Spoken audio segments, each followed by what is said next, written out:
Good morning, 12th class. How are you all? Hope you all are good. So, class, we were on chapter number 7 of History and Imperial Capital, and we were talking about the Vijayanagar Empire. And we just had a brief idea कि empire इतना important क्या था South India में, one of the most prosperous empires, specifically अगर देखें medieval India में, very developed, not only in terms of economy, trade, but architecture wise भी, and कैसे walls बनी हुई थी, पूरा जो empire था that was really great in terms of the kind of administration they were carrying. तो हमने उसके बारे में पढ़ा, कैसे डिस्कवरी हुई थी हम्पी के बारे में, कॉलिन मैकेंजी कौन है, that is what we have already done. We did also talk about the rise, जो विजयनगर एम्पायर के जो रूलर्स थे वो अपने आप को राइज कहलवाते थे, और नायक्स उनकी चीफ्स होते थे, वॉरियर चीफ्स, और सुल्तान हमें पता है जो रूल कर रहे थे इन द एरिया.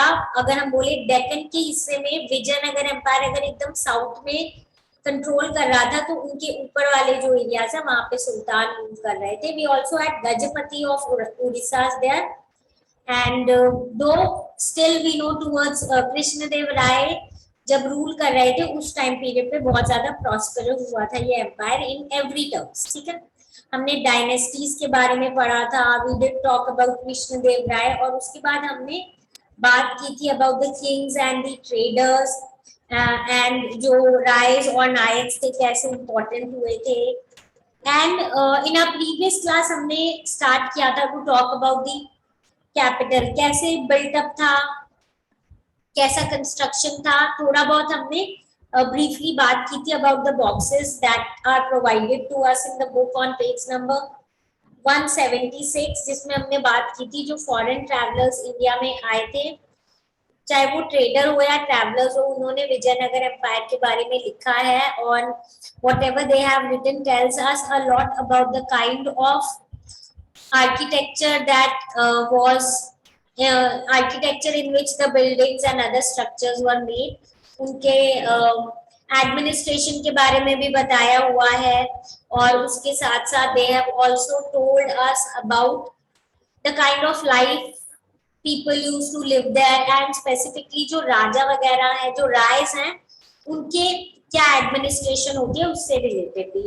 जो डोमिंगो पायस है उन्होंने बहुत अच्छे से और बहुत डिटेल में डिस्क्राइब किया है अबाउट दिस एम्पायर. हम आगे अब्दुल रजाक के बारे में भी पढ़ेंगे. ठीक है, तो हमने एक बेसिक स्ट्रक्चर के बारे में पढ़ लिया था, और हमने स्टार्ट किया था इस टॉपिक को पढ़ना वाटर रिसोर्सेज की. उन्होंने वाटर रिसोर्सेज अवेलेबिलिटी के लिए कितनी कोशिश की थी फॉर दिस एम्पायर. अब हम आ जाते हैं when we talk about the fortification and the road. This is the topic that we need to start today. तो वाटर रिसोर्सेज के लिए तो बहुत डेवलपमेंट है, कैसे टैंक्स बनाए जाते थे, और जैसे आई सेड डोमिंगो पायस जो उन्होंने लिखा है कि कैसे जो एक राजा है, and here Krishnadev Rai is giving so much of importance to providing irrigation facilities and water facilities to his subjects. Now we come to fortification and the roads. ये इनका किस टाइप का कंस्ट्रक्शन था और क्या स्पेशल फीचर्स थे, that is what we should know here. तो अलग अलग पार्ट्स हम सिटी के देखने से पहले हम ये देखेंगे कि वो एनक्लोज्ड कैसे थे. They were great fortress walls. Fortress walls क्या हुए, किले जैसे walls बने हुए थे. अब्दुल रजाक जो कि एम्बेसडर थे, and he was sent by the ruler of Persia. ठीक है, इनको कहाँ भेजा गया था, कालीकट भेजा गया था, which is present day Kozhikode. 15th century के अराउंड ये आए थे, and he was totally impressed by the fortification. इन्होंने मेंशन किया है कि 7 lines of forts थे, 7 लाइन्स जो कि एनसर्कल करते थे सिर्फ सिटी को नहीं, बट एग्रीकल्चरल हिंटरलैंड्स को एंड इवन फॉरेस्ट को. हमने बहुत बार पढ़ रखा है इन आवर अदर चैप्टर्स कि फोर्ट्रेस बनाते हैं for defence purposes, so that they are more strong, they know where the which army is coming, और अगर ऐसा कोई सिचुएशन आए तो वो प्रॉपर्ली उसको डील कर सके.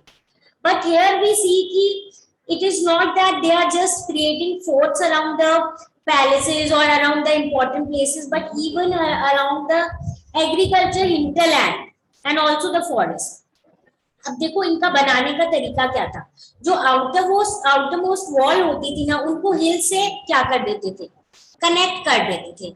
Now understand, because this area is totally covered with hills, तो बीच में जब हिल्स है और वो बीच, उसके बाद वो क्या कर रहे हैं वहां पे, they are constructing these forts, तो फोर्ट बनाया, उसको हिल से कनेक्ट कर दिया, वो हिल जो सिटीज को सराउंड कर रही है। So that means, so you can say tactfully and using so much of intelligence, इन्होंने इस तरीके से फोर्टिफिकेशन किया था। उसके बाद हम देखेंगे जितना भी इनका कंस्ट्रक्शन था इन टर्म्स ऑफ, जो फोर्टिफिकेशन की बात करते हैं, तो जितना भी कंस्ट्रक्शन है उसमें हम देखेंगे कि कुछ स्पेशल चीजें हैं। सबसे पहले थी जो पार्ट ऑफ बिल्डिंग्स, या जो हम बोलेंगे जिस हिसाब का कंस्ट्रक्शन था, वो थोड़ा सा टेपर्ड था। Okay, now what do we mean by this term tapering? हमें पता है कि टेपर्ड का मतलब होता है बेसिकली थोड़ी सी थिकनेस जैसे कम हो जाना टुवर्ड्स द एंड।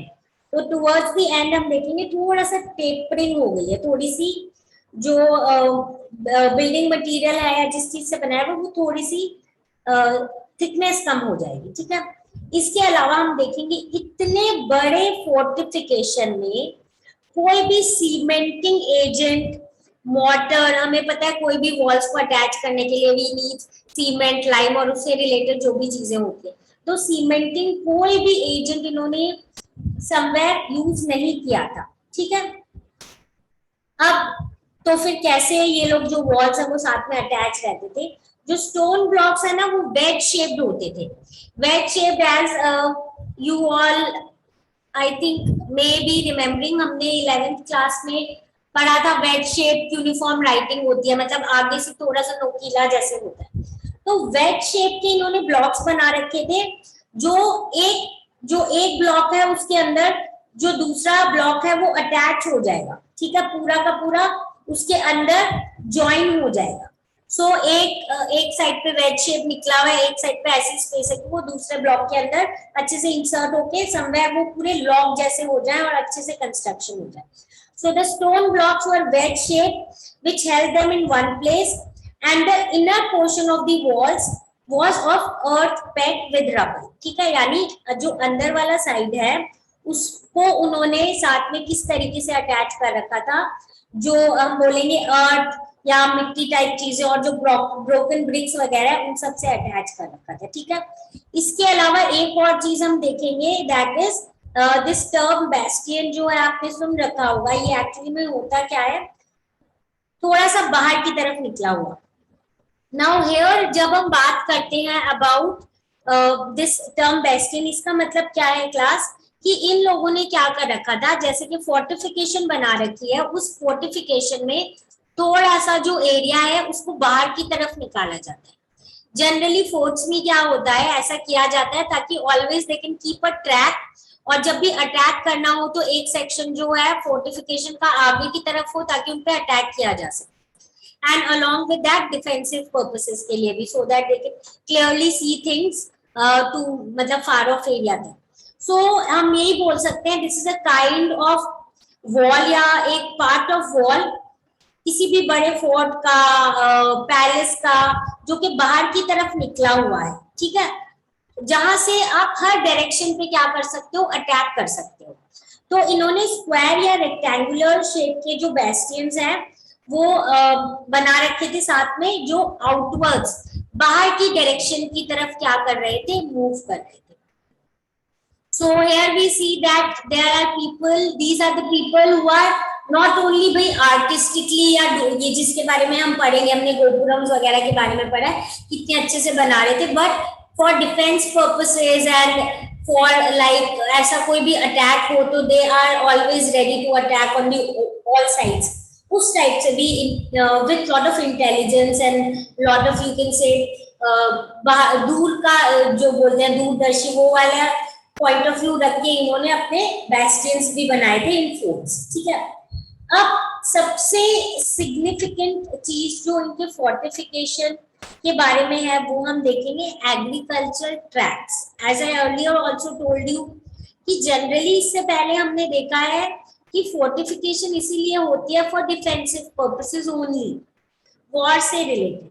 बट ये एक अलग चीज है कि इन्होंने एग्रीकल्चर ट्रैक्ट्स जो है उनको भी फोर्टिफिकेशन के अंडर डाल रखा था, ठीक है।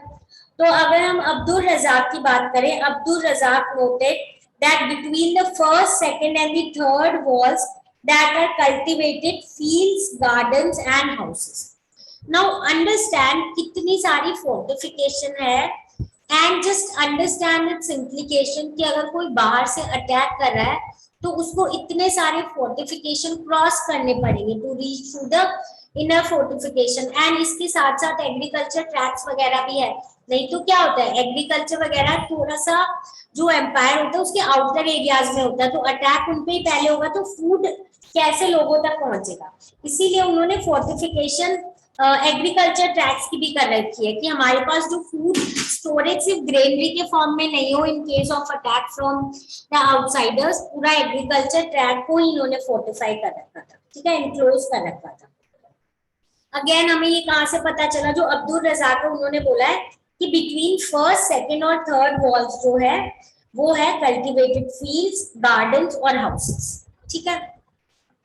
तो दिस इज एज वी सी की किस टाइप का इनका ये पूरा का पूरा कंस्ट्रक्शन वर्क था, और ये जो कंस्ट्रक्शन वर्क है इसको किस तरीके से बनाया हुआ था, क्या क्या इंक्लूडेड था। ये अब्दुल रजाक ने बोला, जो डोमिंगो पियास है उन्होंने भी बोला है कि from the first circuit, first जो फोर्टिफिकेशन है, first circuit until you enter the city there is a great distance in which are the fields in which they sow rice and have many gardens and much water in which water comes from two lakes। अभी क्या बोल रहे हैं यहाँ पे कि अगर आप फर्स्ट सर्किट से अंदर की तरफ जाना चाहो तो बहुत बड़ा डिस्टेंस है, उसके बीच में बहुत सारी चीजें हैं जिसमें गार्डन्स हैं, एग्रीकल्चर लैंड्स है जिसमें आप राइस को सो करते हो, एंड वाटर भी अवेलेबल है, वाटर जो है 2 लेक से आता है। एंड वी नो कि these are the people, as I said हमने पहले भी पढ़ा है, are paying lot of attention on the irrigation work. Okay, सो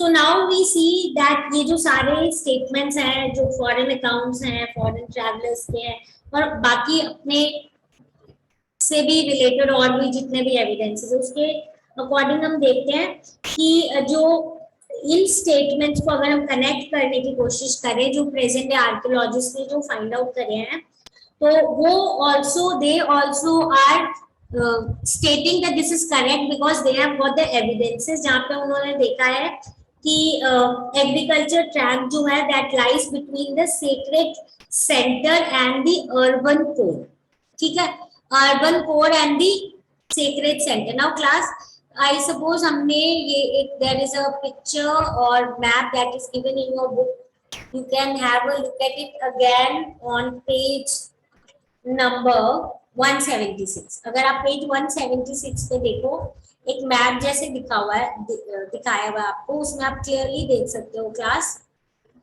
कि एक साइड पे सेक्रेड सेंटर है, on the other side we have the urban core, है ना, और बीच में रॉयल सेंटर भी है। तो properly as they are saying कि आप चाहे सेक्रेड सेंटर अर्बन कोर के बीच में देखो तो एग्रीकल्चर ट्रैक्ट्स के इनको एविडेंसेस मिले, ठीक है। You need to remember this map, sacred centre, royal centre and the urban. And then now moving on to the next thing, the track was serviced by an elaborate canal system drawing water from the Tungabhadra। जो हमें evidences मिले हैं इस agriculture tract के, यहाँ पे पानी कैसे पहुंचता है, यहाँ पे पानी पहुंचता है थ्रू अ कैनाल विच ओज इट्स वाटर, या कौन से रिवर का वाटर आता है उस कैनाल के थ्रू यहाँ पे तुंगभद्रा का। ओके, सो अगेन हमें क्लियरली इन्होंने बोला हुआ है कि कैसे फोर्टिफिकेशन थे, कैसे कनेक्टेड थे विद एन एग्रीकल्चर लैंड, भी हम देखेंगे कि फोर्टिफिकेशन थे। एंड आर्कियोलॉजी ये तो लिखे हुए थे जो अब्दुल रजाक और डोमिंगो पियास ने लिखे थे एविडेंसेस कि ऐसा इनका फोर्टिफिकेशन है, बट इसके साथ साथ हमारे आर्कियोलॉजिकल एविडेंसेस भी इसको क्या करते हैं, प्रूफ करते हैं। Now they are asking us one question that why do you think that agriculture tracks were incorporated within the fortified areas? Obviously, as I told you कि medieval time period में हम देखते हैं कि एक ऑब्जेक्टिव जो लोग मिडिवल एम्पायर या मिडिवल पीरियड के टाइम पे कॉन्कर करते थे, वो ऐसे करते थे कि वो जो डिफेंडर्स है ना उनको स्टार्व कर देते थे इनटू सबमिशन, यानी उनका जितना भी एग्रीकल्चर ट्रैक वगैरह था उस पर इतना कंट्रोल कर लेते थे सो that they find scarcity of food. और अगर स्केर्सिटी ऑफ फूड होगा, बहुत दिन तक चलता रहेगा, तो अल्टीमेटली जो उस एम्पायर वाले लोग हैं ना वो सबमिट कर देंगे एंड दे विल एक्सेप्ट कि ठीक है आप जीत गए, because they are not having any kind of food supply, तो how much will they survive. So ये एक तरीका था उस टाइम मिडिवल सीजर्स वो अपने डिफेंडर्स जो उनको स्टार्व करने की करते थे ताकि वो सबमिशन हो जाए। अल्टीमेटली मतलब they are able to, the opponent is able to win. So इसको ये जो सीजेस है ये would last several months and even years. इसीलिए नॉर्मली जो रूलर्स है वो ट्राई करते थे कि हम क्या करें, ऐसी सिचुएशन अगर आ जाए तो इससे बचने के लिए हम लार्ज ग्रेनरीज बना लेते हैं। और ये जो लार्ज ग्रेनरीज हैं, ये लार्ज ग्रेनरीज ये बनाएंगे within the fortification.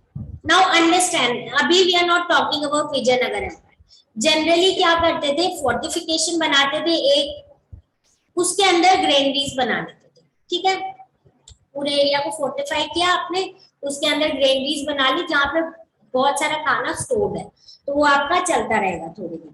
But rulers of Vijayanagara empire ने सोचा कि ठीक है थोड़ा एक्सपेंसिव होगा, पर बेटर स्ट्रैटेजी होगी अगर हम एग्रीकल्चर बेल्ट को ही बचा लें, तो हमें फूड की कमी होगी ही नहीं, चाहे कितने कितने दिन भी बाहर वाले अटैक करते रहे बाहर से। पर हमारी जब मेन सोर्स ऑफ जो प्रोडक्शन है, फूड प्रोडक्शन, वही अपनी फोर्टिफाइड है, तो हमें कौन सी लार्ज ग्रेनरीज अलग से चाहिए। So this was there, though it was an expensive but elaborate strategy of protecting the agriculture belt itself. Second line of fortification जो है, it went around the inner core of the urban complex, और जो third line थी वो थी royal centre. तो second वाली urban complex जो अर्बनाइज्ड एरियाज थे, और थर्ड वाली रॉयल सेंटर थी, within which each set of major buildings was surrounded by its own high walls, जिसमें रॉयल सेंटर के अंदर जो मेजर बिल्डिंग्स थी उनको खुद को एक एक को सराउंड किया गया था अपनी अपनी वॉल्स। ठीक है, नाउ ये जो फोर्ट है, the fort was entered through well guarded gates which linked the city to the major roads. ठीक है, अब हम इसको रोड से कैसे कनेक्ट करते हैं। जो फोर्ट है, एक तो ऑब्वियसली गेट्स बड़े बड़े थे, वेल गार्डेड, गार्ड हमेशा वहां पे रहते थे। जो सिटी से कैसे लिंक थी, मेजर रोड से।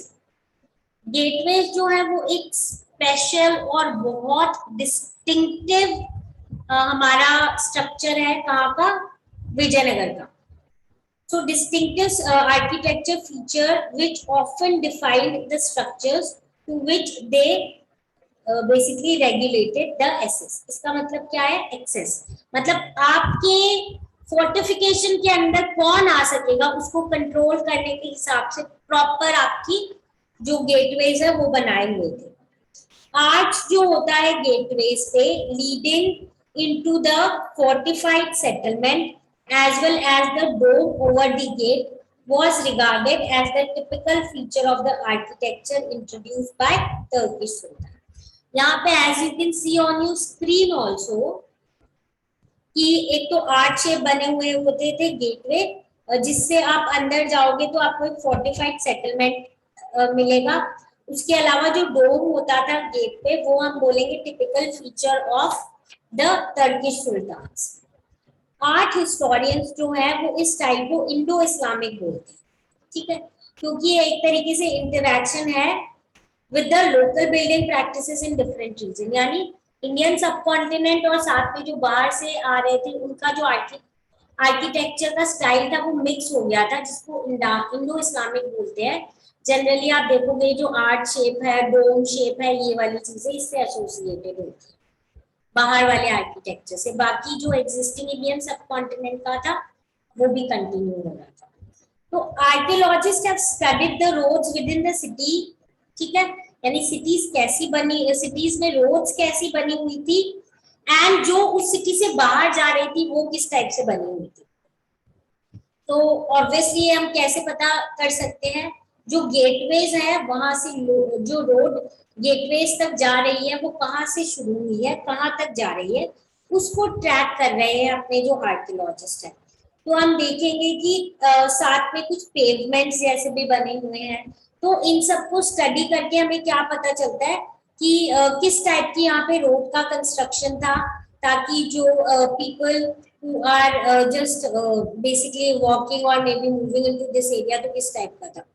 तो as I said कि कैसे मतलब पाथ किस टाइप से थे, जो पेवमेंट्स थे, पेवमेंट्स मतलब क्या है, बेसिकली रोड हम बोल सकते हैं, road for people to walk on, not exactly roads, पर जो पेवमेंट्स होती है, not on roads, corner of the roads में जो पेवमेंट्स होता है, फुटपाथ जैसे कॉमन में बोल सकते हैं, जहाँ पे जो लोग चलते हैं उनके लिए स्पेस बनी हुई है। तो यानी रोड कैसी बनी हुई वो भी हमें पता है, और उसकी साइड पे जो चलने वाली जगह है, कॉमन मतलब जो वॉक करते हैं लोग, उनके लिए उनके भी एविडेंसेस मिले, जिसके बेसिस पे हम पता कर सकते हैं कि कैसे वहां पे रोड्स बनी हुई थी। जो रोड्स है वहां पे they generally basically wound around the valleys, valleys के अराउंड मूव होती थी, और मतलब जो रॉकी टेरेन है, बहुत ज्यादा डिफिकल्ट टेरेन है, वो अवॉइड करते थे वो लोग, वहां पे ऐसी रोड्स जो है जनरली नहीं बनाई जाती थी। और सबसे इम्पोर्टेंट रोड्स जो थी वो जनरली टेम्पल गेटवेज से थी, ठीक है। Temple obviously we know is the important place, religious important place, तो वहां पे वहां की जो रोड्स थी वो बहुत इंपॉर्टेंट थी, and these were lined up by bazaars, यानी इन रोड के साइड पे हमेशा बाजार्स होते थे, जो भी इंपॉर्टेंट रोड्स होती थी जहाँ पे लोग ऑब्वियसली आते थे टू जो बेचने आते थे वो होते थे, और जो लोग उस बाजार से चीजें खरीदने आते थे वो भी, ठीक है। तो इससे हमें एक तो उनके फोर्टिफिकेशन के बारे में पता चल गया है, और उसके साथ साथ हमें उनका रोड के बारे में भी पता चल गया कि पैलेस वे से कैसे जाती थी, इंपॉर्टेंट टेम्पल से कौन सी रोड जाती थी, साइड में पेवमेंट्स होते थे, and what was the movement of the people on these tells us कि जो साइड में बाजार्स थे वहां पे लोग आते थे टू बाय थिंग्स, और जो शॉपकीपर्स या जो भी उनका अरेंजमेंट था वहां पे वो बेचने आते थे, ठीक है। अब हम आ जाते हैं, let us also talk about the urban code. Urban term से हमें पहले ही पता चल जाता है, we are talking about the urbanized area, the हम बोलेंगे so called more developed area. तो if you move along the roads they will lead you to the urban code, ठीक है। एंड दिस इज, अगर इससे रिलेटेड हमारे पास archaeological evidences हैं, बट इसमें हम देखेंगे जो ऑर्डिनरी लोगों के हाउसेस है ना, उसके एविडेंसेस कंपैरेटिवली कम है। So as we see, as we move along the roads leading into urban core, we will notice that there is relatively little archaeological evidences of the houses of ordinary people. Ordinary people के houses के evidences हमारे पास बहुत कम है। अब archaeologist findings में हमें कुछ चीजें मिली है जिसके बारे में अपने बात कर लेते हैं। हमें मिली है इनके यहाँ पे देखेंगे चाइनीज पोर्सलिन, ठीक है, in some areas. We have found fine Chinese porcelain in few of the areas, including जो नॉर्थ ईस्टर्न कॉर्नर है किसका का, अर्बन कोर का। अर्बन कोर के नॉर्थ ईस्टर्न एरियाज में और कुछ पार्ट्स में हमें चाइनीज पोर्सलिन मिली है, जिससे हमें पता चलता है, और भी कुछ ऐसी चीजें मिली है जिससे हम ये आइडिया लगा सकते हैं यहाँ पे बहुत रिच ट्रेडर्स रहते थे, क्योंकि these were very expensive things. तो जो ट्रेडर्स इनमें ट्रेड करते होंगे they obviously also could be rich people. Then इसके बाद ये वही एरिया थी जहाँ पे मुस्लिम रेजिडेंशियल क्वार्टर्स भी थे।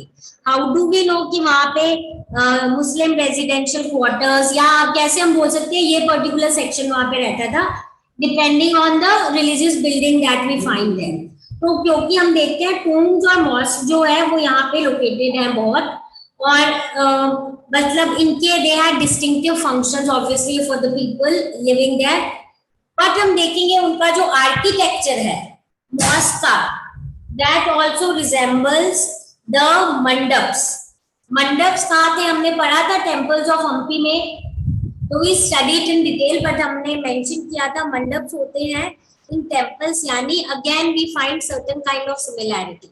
मॉस्क है बट उसमें स्पेसिफिक फंक्शन के लिए डिस्टिंक्टिव फंक्शंस, बट हमारे पास मंडप्स है वहां पे टेम्पल्स ऑफ हम्पी में। सो ये इसी से बारे में अगेन यू में थिंक की ठीक है हमारे पास आर्कियोलॉजिकल सोर्सेज है, बट इससे रिलेटेड क्या रिटन पार्ट भी हमारे पास कोई है। सो 16th सेंचुरी पोर्चुगीज ट्रैवलर जो है बरबोसा, ठीक है, उन्होंने डिस्क्राइब किया, you can see his picture on the screen, this is the person who described the houses of ordinary people जो सरवाइव नहीं किया, एज आई सेड उसका बहुत लिटिल एविडेंसेस है हमारे पास, सरवाइव नहीं किया, बट उससे रिलेटेड इन्होंने रिटन जो पार्ट लिखा था उस टाइम पे वो हमारे पास अवेलेबल है। तो this person has mention in around he came to India around 16th century.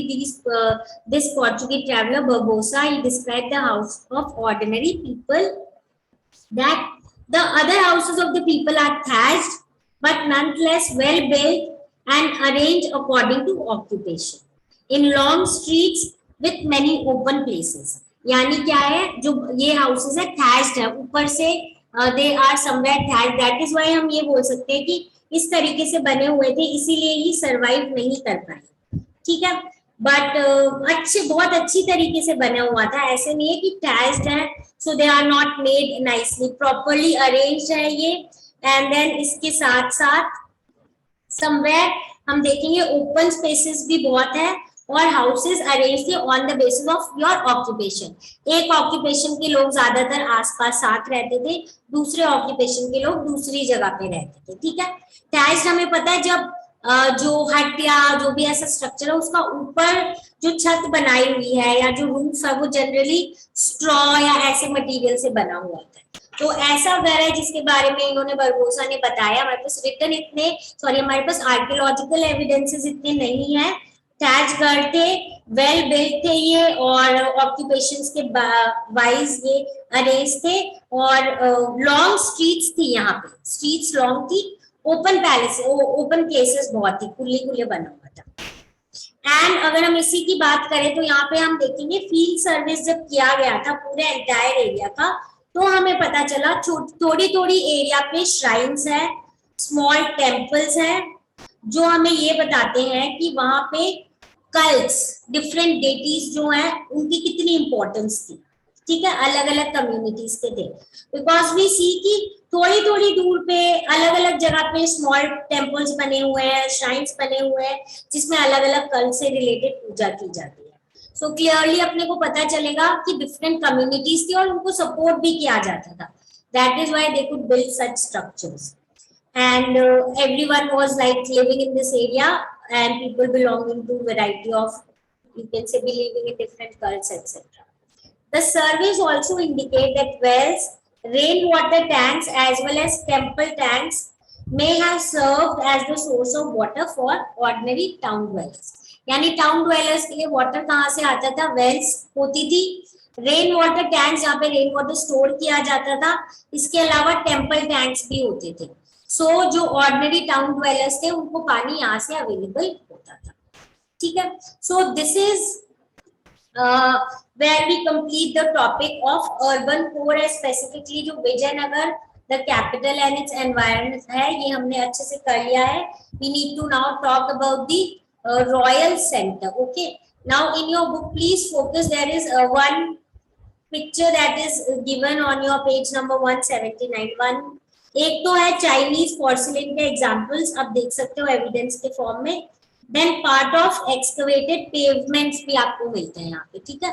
Just have a look at these pictures and you will find things which we have just studied. Yes, this is the one. Okay, here you can clearly see, आपको दिखेगा यहाँ पे कि ये जो buildings हैं ये किस तरीके से बनी हुई थी एंड कैसे इसमें ये पोर्सिलेन के अपने पास एविडेंसेस है, और ये पेवमेंट्स किस तरीके से बनी हुई थी। और बिल्डिंग्स के तो बहुत सारे एग्जांपल्स हैं ही हमारे पास, and it is shown in your book also on page number 178 में ये गेटवे दिया हुआ है अपना, इसके साथ अगर आप नीचे देखोगे तो एक गोपुरम भी बना हुआ है, ठीक है।